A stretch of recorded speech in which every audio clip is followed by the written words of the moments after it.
On this edition of Sightings, on a perfectly clear day in 1978, Freddie Valentich encountered a UFO at 5,000 feet. He hasn't been heard from since. From the southwest, all shiny and metallic. My God, she comes at me! Could Australia's top-secret Pine Gap tracking station hold the answer? Your program has got a hold of the tiger by the tail here when you start looking into Pine Gap. In the rugged Sierra Mountains, this man's miraculous vision accomplished what 100 rescue workers couldn't. Something was just pushing me the whole way. It was like I was chosen to go. The Air Force says it's simply a research tool. Others say the military finally has the ultimate doomsday machine. It's got all the marks of Dr. Strangelove on it. Last summer, the kids who attend this grade school all claim they encountered an alien.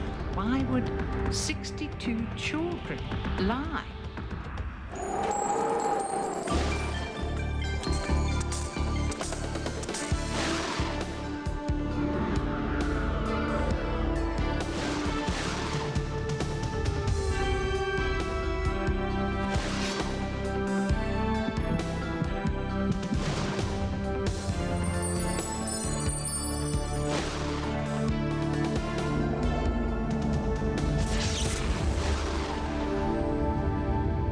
Welcome to Sightings. I'm Tim White. Every year, one grieving father in Australia makes a pilgrimage to the place where his son disappeared. Even though Freddie Valentich has been missing for close to 20 years, his father has not given up hope. He believes that one day the extraterrestrials who took his son away may decide to bring him back to Earth.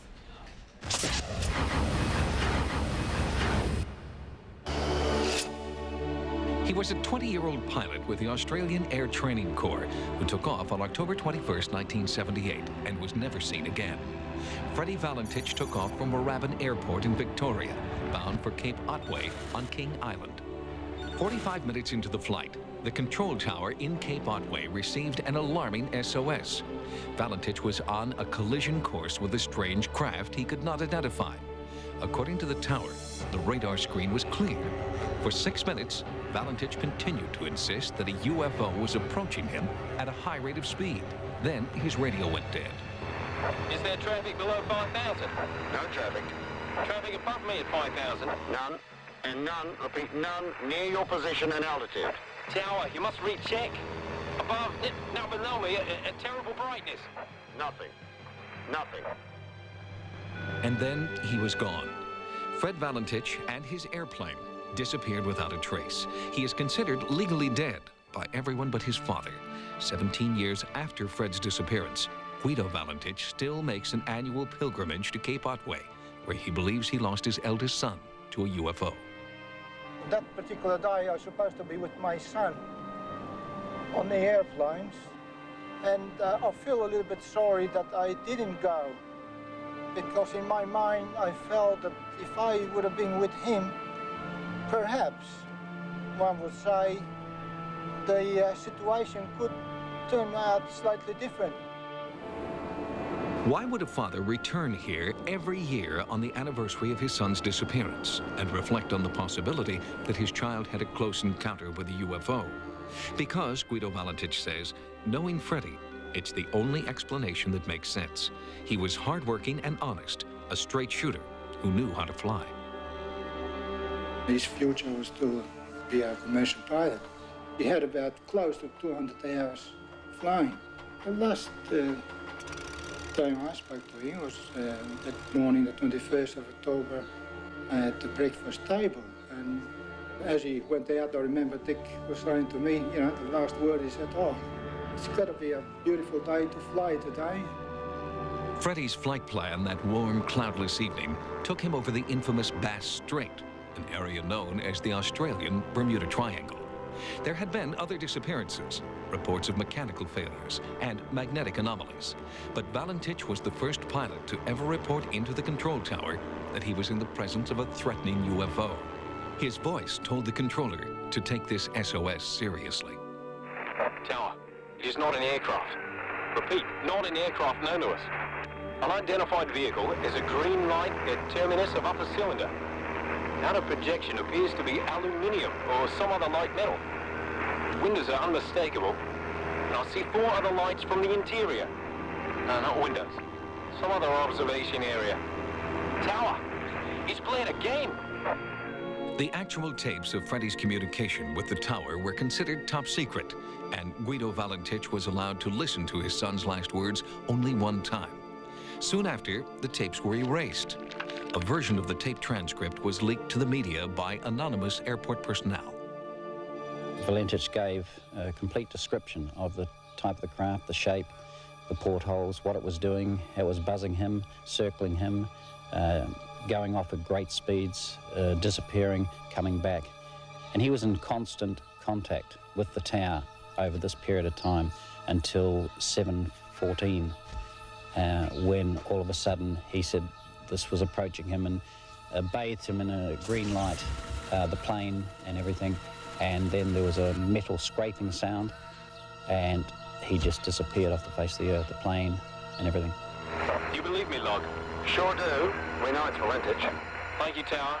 In proceeding at a speed of 110, at the same course moving up to 4,000. Wait, engine faltering. I've got rough idling, she may con. She's coming up from rear in tremendous burst. His green light is all over here. It's not an aircraft. Going up to 5,000, 6,000. Long wingless metallic tube spouting flame. I feel scorching. I feel... 229, 229, we hear something tearing. 229, 229, please reply. When the tower lost radio contact, a search plane was sent to the point of last contact, 12 miles off the coast of Melbourne. There was no sign of Valentich. They searched by air, by land, and by sea. But after 3 weeks, searchers had found nothing, and the operation was suspended. 21st of October, because it's one day which I can never forget. I like to go down to respect and study some of the area when this phenomena occurred, and I'll be able to see some strange thing perhaps on that particular day. Officially, there were no eyewitnesses to Freddie Valentich's disappearance nearly 20 years ago. But a small group of UFO researchers claim there were eyewitnesses working here, working for the United States government. This is the Pine Gap Research Facility, a tracking station located in the Australian outback. And according to researcher Robert Dean, Pine Gap knows more than it's willing to tell about Fred Valentich. They can track anything from a basketball-sized meteor. There's no question in my mind that the Pine Gap facility tracked that object. They were tracking Fred. They were tracking that object. God knows when the truth will come out. But I think Fred was grabbed. And I know Pine Gap must have monitored the whole damn thing, because we monitor everything. According to Dean and others, the Pine Gap tracking station did much more than simply track the last moments of Fred Valentich's life. Did officials there have a hand in the death of an innocent man? More on this story when Sightings returns. Next, the Pine Gap connection to the disappearance of Freddie Valentich. The real secret behind it involves the alien reality and UFOs.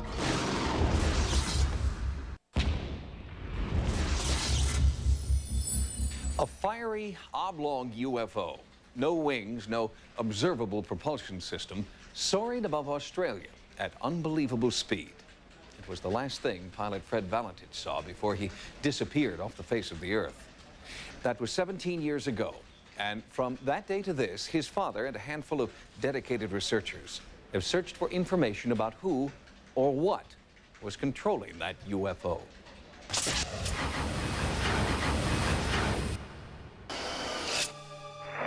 229, are you on a collision course? Over.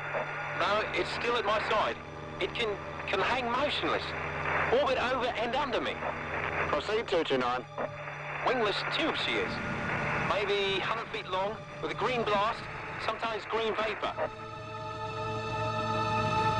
These were Freddie Valentich's exact words to an air traffic controller when he encountered an unknown object over Australia's Bass Strait. He disappeared minutes later. Now, a small but convincing group of researchers believe that Valentich's encounter must have been observed and was then covered up by a super-secret government tracking facility at Pine Gap, Australia. Anything that comes in from out there in space, on the planet, is immediately picked up, whether it's a meteor or whatever. If it's one of our own satellites, if it's something we don't know, immediately they pick it up, they monitor it, they photograph it, they track it. That's what Pine Gap does. Robert Dean is a retired United States Army Command Sergeant Major. In his 27-year military career, Dean claims that he was involved in several top-secret military operations concerning UFOs. Your program has got a hold of a tiger by the tail here when you start looking into Pine Gap. And I must be honest with you that the Pine Gap facility and all that it's involved with is probably one of the most secret installations in the world. The NSA is involved, the CIA is involved, and the National Reconnaissance Office is part of that. They call it a joint space defense facility, but it's a hell of a lot more than that. But other experts insist the location is simply an advanced satellite communications facility. Most governments don't even publicly admit that they are involved in satellite intelligence operations. That's probably about as close as any government is ever going to go to saying that they're involved in signals intelligence collection functions. Well, I can tell you that as a result of 30 years of my personal research, the fact that I am ex-military, the fact that I still have a bunch of old cronies in sensitive places, the real secret behind it, the real undercover, unannounced, unpublished operation involves the alien reality and UFOs.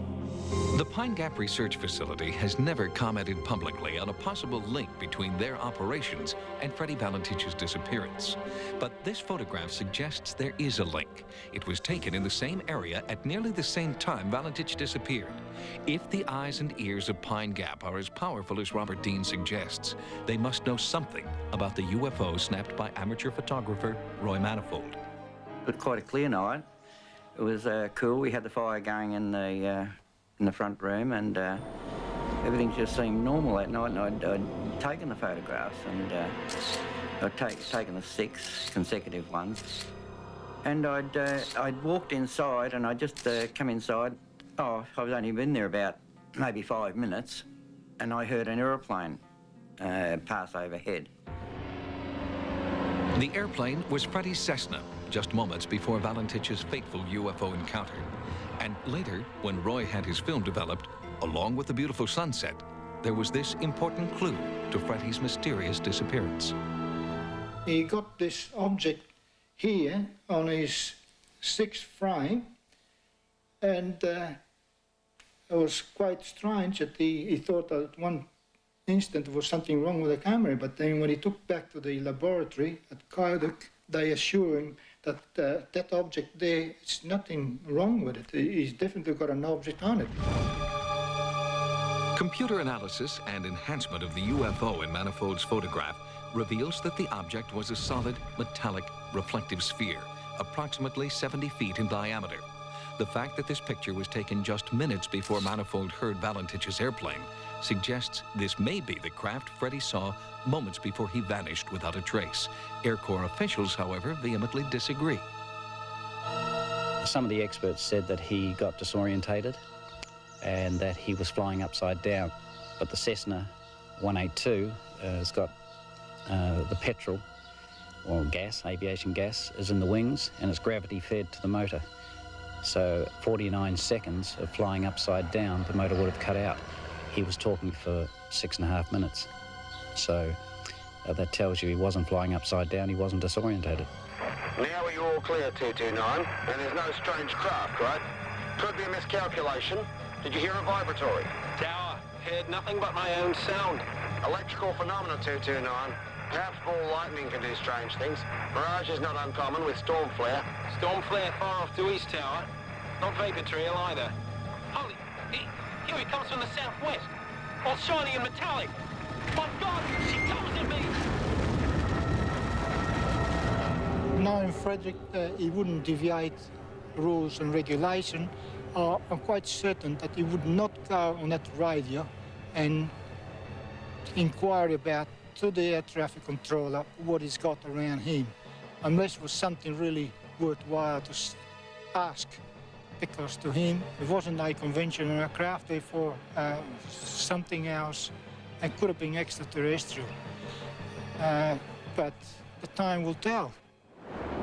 For 17 years, a family has searched for answers, and now they hope that Pine Gap will share its information concerning Freddie, the UFO in this photograph, and one of the most puzzling encounters in UFO history.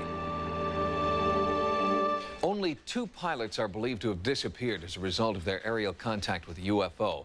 Fred Valentich and Thomas Mantell, a military pilot from Louisville, Kentucky. The consensus among ufologists is that these incidents occurred not because the UFOs were aggressive, but because pilots have never been taught what to do in the event of a UFO encounter. Next, the ultimate celebration of mind over matter. Are we getting too big for our planet? Later, an extraordinary alien encounter in Africa.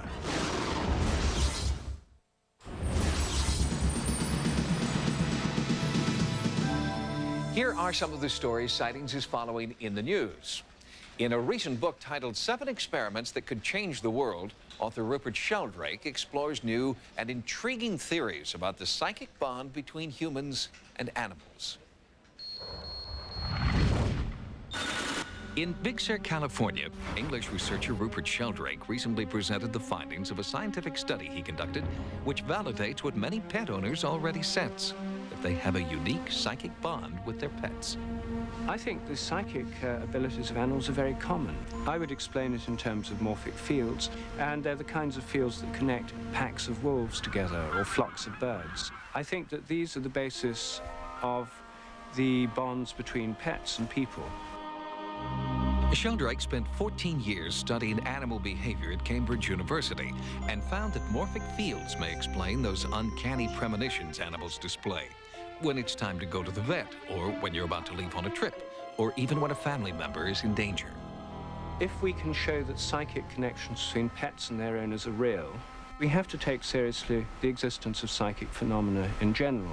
I think that there is, if you want to use the term telepathic, communication, I think there is an undeniable bond between Papillon and Rachel. Mindy Gwynn knows the power of animal telepathy.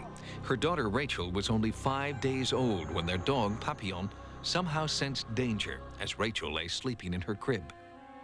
Papillon came into the bathroom while I was in the shower, and he was frantic, enough to the point where I knew he was trying to tell me something. I threw on my clothes and I followed him to the bedroom, and that was where he put his front paws up on the crib and he barked at the baby. And when I looked in at her, I realized that she was a little bit blue. On closer examination, Mindy realized that her infant daughter had stopped breathing. Mindy tried desperately to revive her. My daughter Amanda called 911. And I was still doing mouth-to-mouth when the ambulance got there, and I carried Rachel out and jumped in the back of the ambulance. Rachel survived.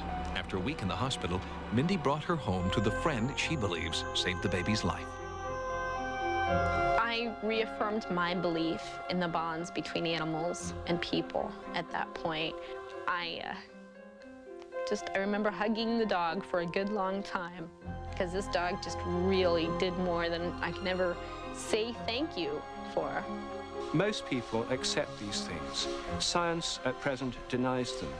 And I think opening up science in a way that these things are taken on board can help open up our view of the world in a really dramatic way. I think it would change science.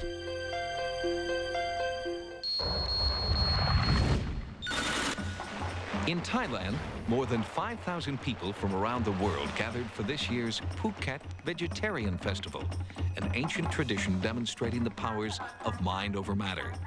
Men from the area, believed to be spirit mediums, display a superhuman threshold for pain, walking over hot coals and piercing their bodies with an unbelievable range of sharp implements. Even close up, their faces display no signs of pain, not even a wince, as they endure piercing with 3-inch diameter bamboo poles. How is this possible? Dr. Joshua Prager, director of the UCLA Pain Medicine Center, believes it may be a result of the amazing mind-body connection. We now know that pain is not something that is just a sensation in a part of the body or parts of the body, but is actually an entire experience. Information that comes in has to pass through a gate, and that gate can be opened or closed by various phenomena. The mediums at the festival use self-hypnosis to will themselves into an altered state of consciousness, and such a state seems to act as a natural anesthetic against what would normally be excruciating pain.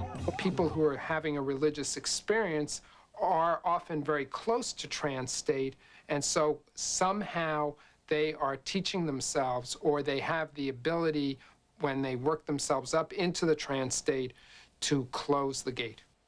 Dr. Prager believes that the ability to withstand pain varies from person to person based on their genetic predisposition. But he also believes that the Phuket Festival does demonstrate that everyone can improve their own pain threshold to some degree. In San Diego, California, one engineer is issuing a warning about a new threat to Earth's ever-waning resources, and not only from our growing numbers, but also our size. Humans are getting too big. By 2050, we're talking about maybe 12 billion people in the world. We have 6 billion right now. Now, it makes a big difference whether that 12 billion people averages 100 pounds or 200 pounds. In the last 100 years, the median height has grown by 6 inches, and the median weight has increased by more than 50 pounds. And the larger we become, the more natural resources we consume. But there's no doubt that we live on a finite Earth. There are finite resources, and the Earth is going to change. Samaras warns that unless we begin downsizing our population, we will use up most of our farmland and all of our petroleum supplies midway through the next century. We're getting more people, and we're getting bigger people. I think we can see that the problem is stupendous in terms of the threat to our survival.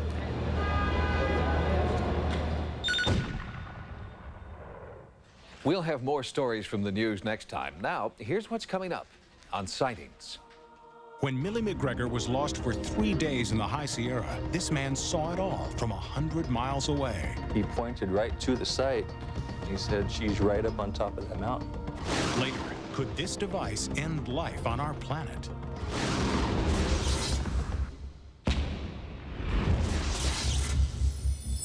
In the movie Close Encounters of the Third Kind, character Roy Neary becomes obsessed with a vision, plagues his mind, his dreams, even sculpts it in his mashed potatoes.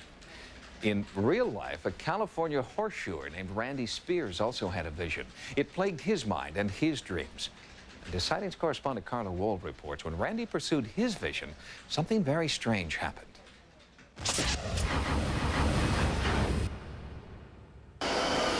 The spectacular Sierra Nevada range extends almost the entire length of California. These are mountains of unparalleled beauty. Along its rugged trails, you can easily find yourself lost in thought, or as even experienced hikers know, just plain lost. I love the mountains. I also love waterfalls and lakes, and I like to sometimes be by myself. Millie McGregor has been hiking and camping in these Sierras for much of her life. On the morning of September 4th, 1995, she set off on a simple day hike. She told her husband she'd be home before dark. She wasn't. After I was on the trail for several hours, I started having chest pain. Millie was dizzy and disoriented. She lost the trail and couldn't find her way down the mountain. The places I was going, they would run out, or they'd come into a big high canyon. It was real rough terrain. Millie's spirits and her water supply were running low. She was tired, frightened, and cold. When day turned to night, the temperature dropped below freezing. For search and rescue teams, it was a race against time. How extensive was the search? There were about 100 people involved, mostly volunteer units. There were about 50 mounted units, and the rest were foot units, motorcycle, tricycle, and dogs. After 3 bone-chilling nights, Millie was still missing. Search helicopters were equipped with infrared radar, but hope for her survival was dwindling. Millie's husband feared the worst. After 3 days and nights up there, I was just about ready to give her up, yeah. On day 3, over 100 miles outside the search area, horseshoer Randy Spears had a strange, haunting vision he did not understand. I just kind of flashed on search and rescue and kind of pictured a hillside. And for some reason, my hand was in front of it. I was basically pointing, but I had my whole hand up. It wasn't until he got home that Randy learned of Millie's disappearance. His wife, Shelley, helped Randy in his search for the mountaintop in his vision. When I looked on the map, it just kind of all came back to me, that hillside, and it just struck me right then that I knew right where she was. So I just kind of decided I had to go. What did Randy say to you when he came home? He told me it was somebody's grandma, and she was very cold, and she needed to be found. And he knew who she was, and they were wasting time. It wasn't just a nagging feeling. Randy dropped everything to pursue his vision. I generally don't like to skip out of work, but it was strong enough that I just canceled everything and went. Randy felt he had a job to do and convinced his best friend, Frank Smith, to join him in his quest. At 1:30 in the morning, they set off to find a woman they had never met.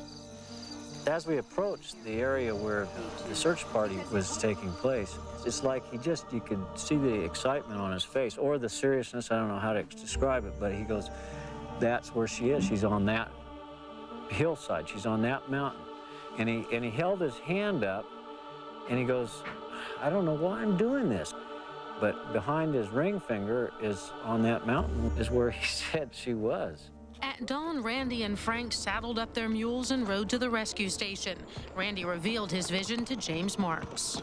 Oh, I was a little taken aback just because, I mean, here we all are, 100 people. We've been there for 3 days, and here comes someone who just says, I'm very, very determined, saying, I know right where she's at, and I'm going to go get her. Did he actually point out to you where he thought he'd find Mildred? Oh, exactly. He pointed right to the site. He kind of framed it in with his hands, and he said, she's right up on top of that mountain. Was there any doubt in your mind that you were going to find Mildred? No doubt. No doubt. Absolutely none. They didn't have the same map that Randy had. All the way up the mountain, Randy never wavered from his mysterious internal map. Something was just pushing me the whole way.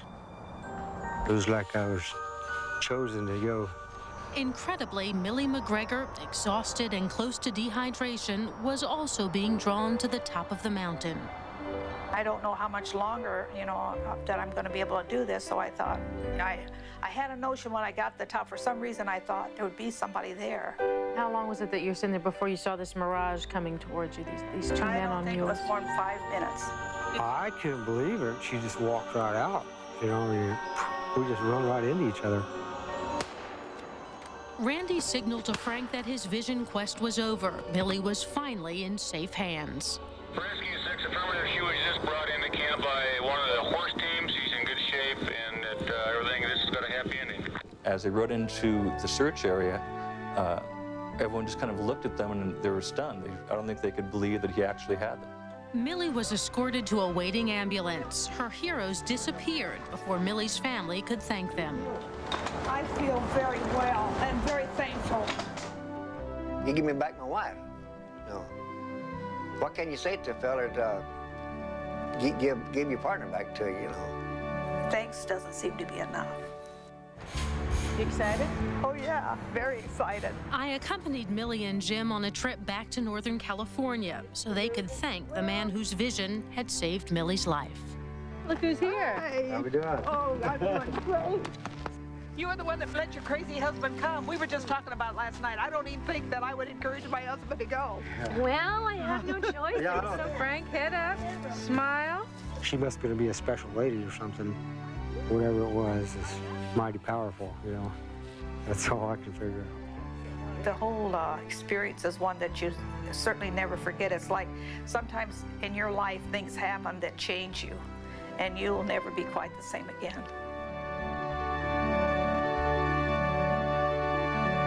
Mildred McGregor also told Carnival that she wants to start hiking again, but she's made a promise to her family that she won't go hiking alone.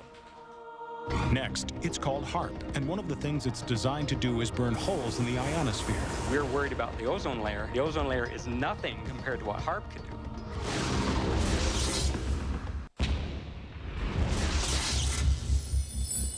In 1993, the FAA started warning pilots to stay away from a certain section of airspace over Alaska. The U.S. government was experimenting with a new breed of high-altitude electronic technology that was significantly altering the Alaskan airspace. The experiments continue to this day, and critics are warning that this project could have global effects that will destroy our planet.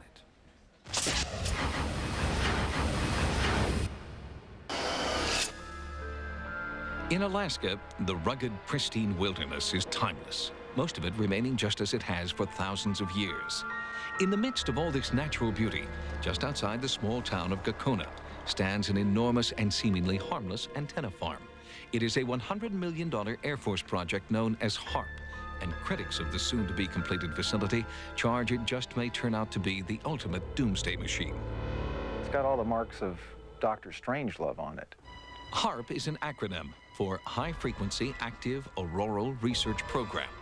According to program manager John Hesher, HARP is a research facility designed to study the ionosphere. All the military have communications, surveillance, navigation systems whose paths either traverse the ionosphere or reflect from it. And so we need to be very careful about what we know about it and how we study it. What we're interested in is what is the effect of a large input of energy on the ionosphere. The ionosphere is the outermost layer of the Earth's atmosphere. It is part of an electromagnetic field that keeps out harmful solar and cosmic radiation. One visible effect of the sun's rays hitting the ionosphere is the aurora borealis, known as the northern lights. The ionosphere also plays a vital role in worldwide radio communication. The first transmission of radio waves across the ocean were quite a surprise when it was first done. People thought there'd be no chance to transmit the signals across the ocean by wireless. And in fact, what the ionosphere does is act like a mirror. And so you transmit a signal and it bounces off the ionosphere and then it bounces off the Earth. When HARP is fully operational, it will transmit extremely powerful blasts of high-frequency radio waves directly up into the atmosphere, superheating the electrons that make up the ionosphere. This will cause them to disperse, effectively punching a hole in the ionosphere.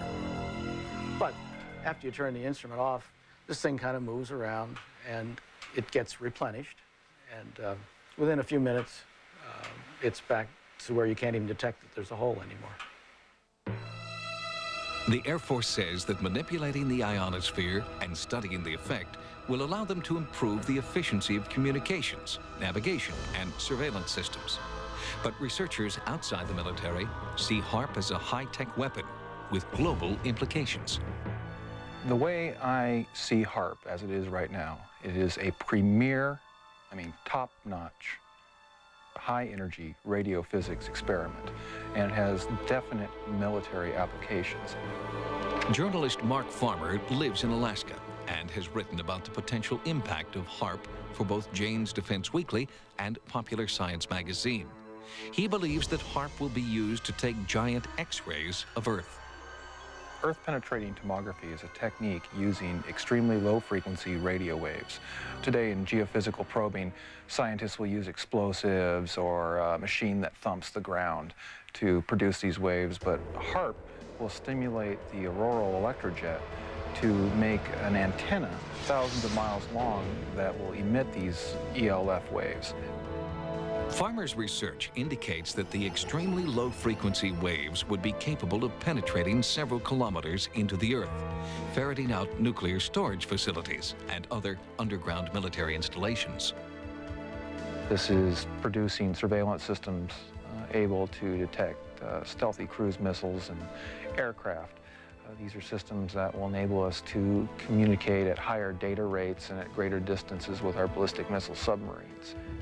While the Air Force insists HARP is not an offensive weapon and is necessary for continuing national security, Alaskan native Nick Begich proposes a different scenario in this new book. The things that we found in other Air Force documents, one in particular was a document put together in '82. The document was called Low Intensity Conflict in Modern Technology, with a foreword by none other than Newt Gingrich. In one section spoke about using radio frequency radiation transmitters for disrupting human thinking, for basically debilitating troops invisibly by being able to bombard them with radio frequency that was tuned to just the right frequency, in just the right waveform, so as to totally disrupt their mental process and basically debilitate those troops. Because of HAARP's potential to disrupt the Earth's magnetic field, many observers are concerned that it will damage the biomagnetic sensors that migratory animals like salmon and birds depend upon. Anything that HAARP can do to the magnetic field is orders of magnitude smaller than the natural variations of the Earth's field. So I would have to say, no, there's nothing we can do to affect the salmon. But what generates the most concern by far is HAARP's ability to tamper with and punch holes in the ionosphere. The thing that one of the Air Force documents points out is that they want to use this heater to create enough energy in the ionosphere to get a runaway effect up to the next stabilizing level, whatever that might be. It's precisely whatever that might be that worries Dr. Patrick Flanagan, a physicist who believes the ionosphere is extremely fragile. The ionosphere is a chaotic system that is on the edge of instability. So the trigger point for HAARP would be that energy and that frequency which throws the ionosphere into chaos. In other words, it would be that point which throws it over the edge. For example, it is believed that a hole in the Earth's ozone layer has caused an increase in infrared radiation, contributing to the melting of the polar ice caps and forcing New Zealand children to wear protective clothing to school. Flanagan and others believe the potential danger from a hole in the ionosphere is much greater. It could create a change in the ionospheric shield that protects us from cosmic radiation. We're worried about the ozone layer. The ozone layer is nothing compared to what HAARP could do. You know, we're worried about ultraviolet light. That's just a very harmless ray compared to some of those energy streams or particles that are coming from outer space that are being deflected by this natural shield around the Earth. And this is what HAARP wants to play with. Critics worry that HAARP has been placed in the hands of too few, and that international debate is necessary to fully explore all the potential dangers that this project may soon unleash, a proposal in which the Air Force has shown little interest to date. Once we open this box, and it is a veritable Pandora's box, we're not going to be able to close it. And of course, once you acquire a technology, you want bigger and better aspects of it. And then we come into the questions of whether or not, if we go big, if we go better, if we're going to cause damage to our planet. Proponents of HAARP insist the danger has been grossly exaggerated.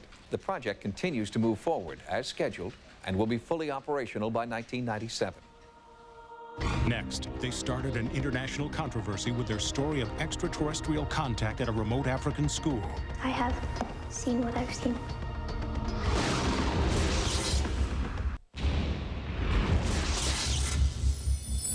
At the recent International UFO Congress held in Sheffield, England, Sightings team members heard their first account of a major UFO sighting in Africa.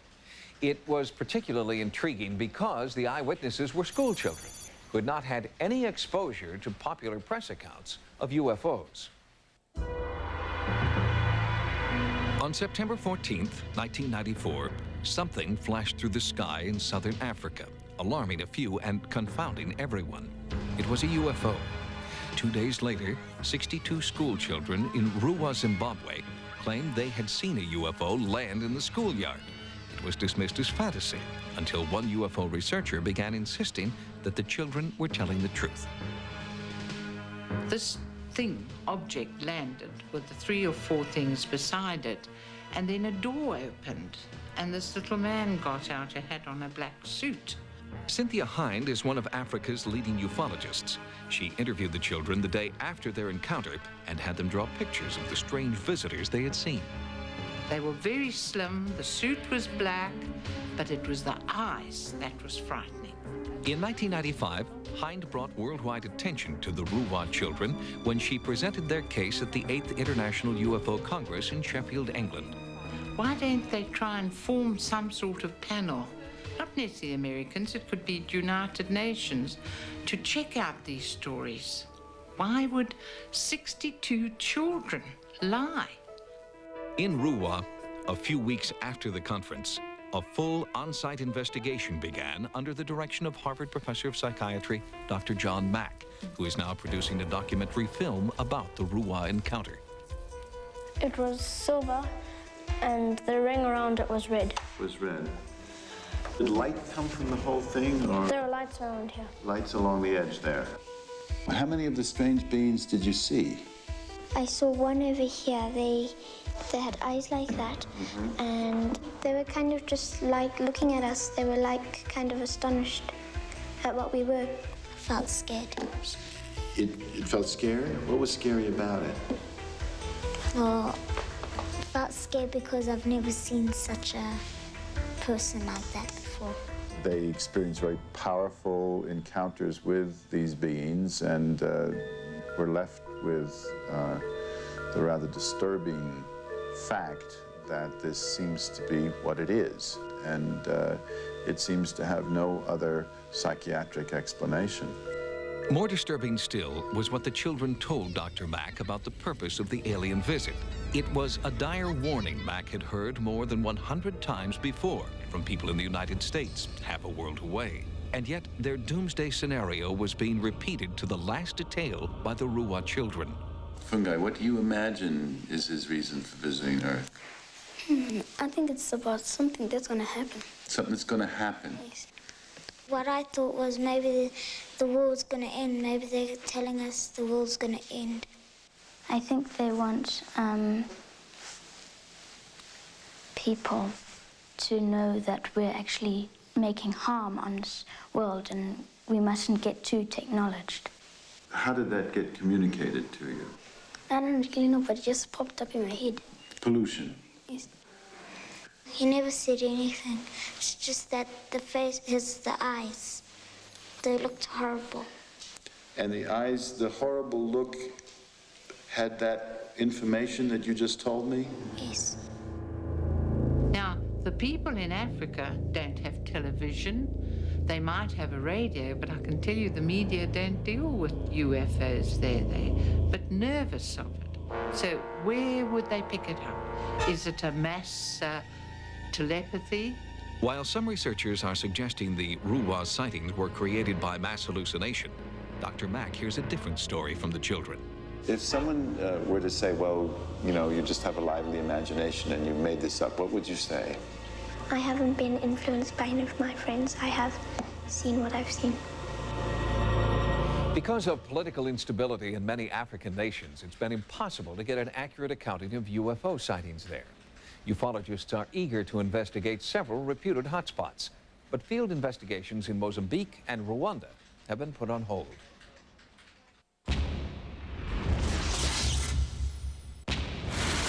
Ghosts. UFOs. The unexplained. Dramatic stories of the paranormal from the files of Sightings. A new paperback book available now wherever books are sold. From Fireside Books. Until next time, remember, no mystery is closed to an open mind. For Sightings, I'm Tim White.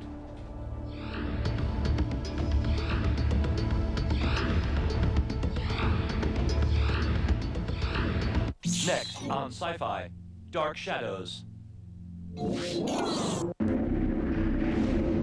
Tonight on Farscape, Chiara goes to the extreme. I want to jump. What are you talking about?